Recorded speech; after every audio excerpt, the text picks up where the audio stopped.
Hi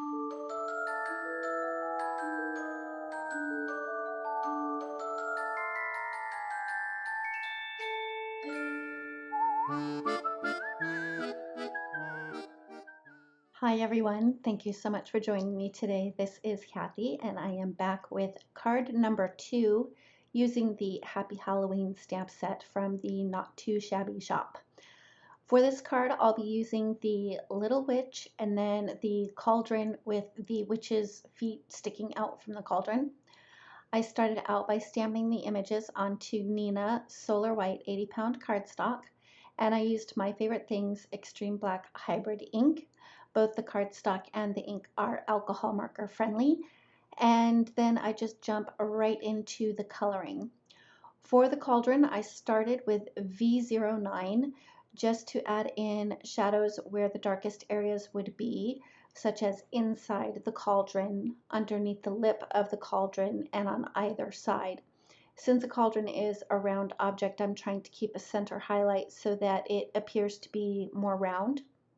Next, I come in with the V17 and blend out the V09 just a little bit, making sure to still leave white space in the center of the lip of the cauldron, as well as the center of the body of the cauldron. I blend that out with V15 and then I come in with V12 and blend all of those colors together. There is quite a bit of coloring in this video. Although these images are pretty easy to color, they really don't take that long. So I'll probably be playing music intermittently while I do some of the coloring, just to save my voice, because again, with the weather change here, my sinuses are wonky and my voice keeps cutting in and out. So anyway, back to the coloring. For the little stars, I started with Y08, and for the stars that were on the furthest outer edge, I concentrated the darker area on the furthest outer edge. For those two that were in the center, I kind of concentrated more along the left side of the star on the left and the right side on the star on the right, but also a little bit on the bottom. Then I blend that out with Y06 a little bit and then do Y02 for the strongest highlight. For the bubbles that are actually in the cauldron, I just colored all of them with YG21, and then with YG03 I added in shading, particularly along the bottom of the bubbles, and if there are any bubbles that are sitting in front of another, I would add shadows to the bubble that is behind the one that is in front. Then I come back in with the YG21 and blend those all out. Now you'll notice that I didn't color the legs that are sticking out of the cauldron, and that's because I'm going to cut them off later on.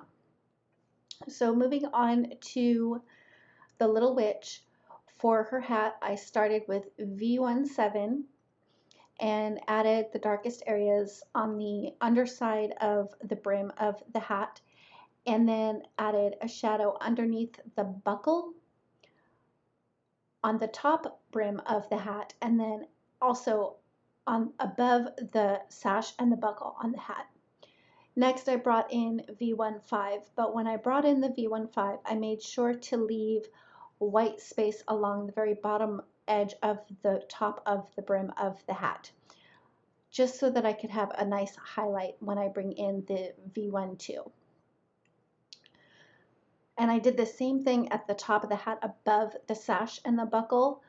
I just left one white line on the left-hand side so that I could fill that in with the V12 and have a nice highlight there. And as far as where I do the highlights on this particular image, I just kind of did them where I thought they would look best. I can't say that I'm following any hardcore Copic rules here. So moving on to her dress, with the V17, I did just a tiny little line on the sleeves that are closest to her body. When I moved on to the bodice and the skirt of the dress, again, I left white space between the sleeves of her dress and the bodice of her dress so that when I came in with the other colors, they didn't just kind of meld into one piece. Next, I brought in the V15 and blended out the V17 a little bit, and I'm leaving just a small white highlight down the center of her dress. And then I blend all of those colors together with the V12.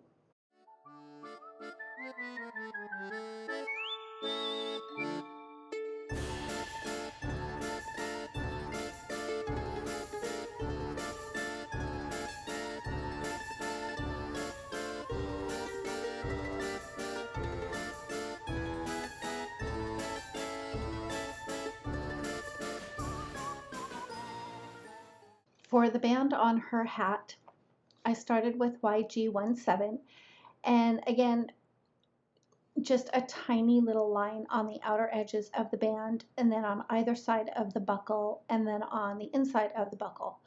For her belt around her waist, I just literally did like a dot of color on the farthest to the left and farthest to the right.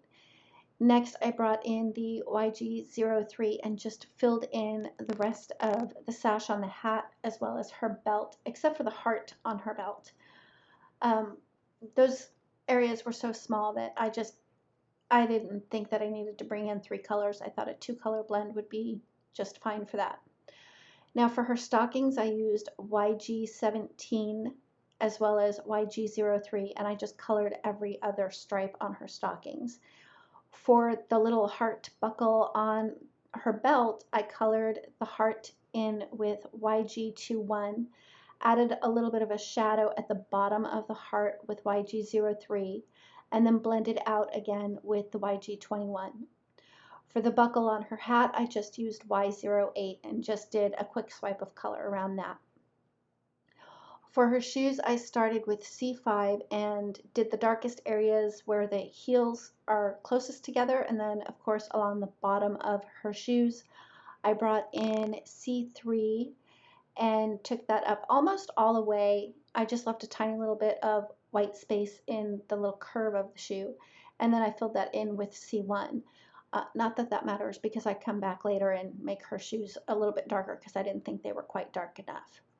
Now for her hair, I wanted to give her red hair. I have a friend and she and I are kind of obsessed with all things witch. We really like cute witch stamps and cute witchy decor for Halloween, and she happens to have red hair. So I guess that this is kind of a tribute to my friend with red hair. I started with R59, and with the R59 I just did a tiny little line, closest to the brim of the hat, and then I just did random stripes just to have some darker strands of hair. The next color I brought in is R29, and I tried not to go over the R59, but I tried to get it close to it in some areas and further away in others. Next is YR04, and I fill in a little bit more with the YR04, but I do leave some white space so that I can have a highlight. And the last color for her hair is YR02. And again, I didn't go over all of the colors because I didn't want to have them blend all together. So I just filled in the spaces that I left white with the R02. For her skin, I started with E21 and used that color mostly like underneath or closest to her hair, where her hair would be kind of casting a shadow, and then down around the sides of her face. I blended that out with E51 and then used R20 for her little cheeks. For her arms, because it's such a tiny little area, I just did a small line of the E21 closest to her body and blended out with the E51.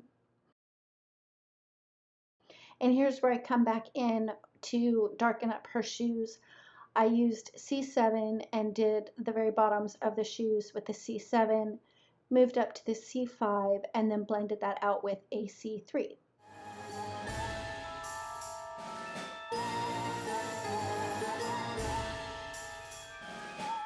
Moving on to the background for the card. The pinstripe paper I cut down to a regular A2 size, and then I cut it in half diagonally. I ran some black cardstock through my die cut machine with the stitched rickrack die, which is also from My Favorite Things. And I did run it through twice because I had to piece it together at the very bottom edge there. The purple polka dot paper is also from My Favorite Things, which I think I already said the patterned paper is from My Favorite Things. Anyway, I used adhesive to adhere the triangle and then liquid glue for the Rick Rack die cut. And the next thing I did was ran it through my die cut machine with a stitched rectangle die. And I like to build my layers this way because then I don't have to try and line them up, especially when I'm cutting them at a diagonal like that. So after I had run it through my die cut machine, I adhered it to the front of a top folding A2 sized white note card. And I had previously die cut a circle from white cardstock as well as black cardstock. And I originally thought that I was going to have the sentiment go just above the cauldron. But then I decided that I wanted to add some extra bubbles to the cauldron. So instead, I stamped the sentiment with VersaFine Onyx Black ink onto a piece of white cardstock and then ran that through my die cut machine with a smaller circle die, and then backed that onto a black circle. Next, I adhered the larger circles to the front of the card and added some foam tape to the images, which off camera I had obviously fussy cut with my scissors. After I had added the foam tape to the back, I remembered that I needed to go around the edge of the images with a brush tip marker just to kind of clean up the not so perfect cut lines. And for these images, I did cut really close to the stamped line because I did cut those legs off of the cauldron stamp. So I went around the edges with my brush tip marker, which is a water-based marker. And that's one thing to pay attention to if you do go around the edges. Make sure that it's a water-based marker if you have colored in with the Copics, because if you use a black Copic marker, it could bleed into your colored images. So to finish up the card, I just adhered the Little Witch and the Cauldron on the larger circle, and I adhered the sentiment circle up off to the right side there. After I adhered the images to the larger circle, I did ground them a little bit with a C3 marker. And then I stamped in the extra bubbles with Limelight ink from My Favorite Things. And then of course I had to add some glitter to the bubbles, so I used some firefly stickles for that. And that finishes up card number 2. Thank you so much for joining me today. If you like this video, please give it a thumbs up. If you've not yet subscribed, I'd love it if you would. And don't forget to ring the bell so you're notified every time a new video is posted. Thanks again, and we'll see you next time.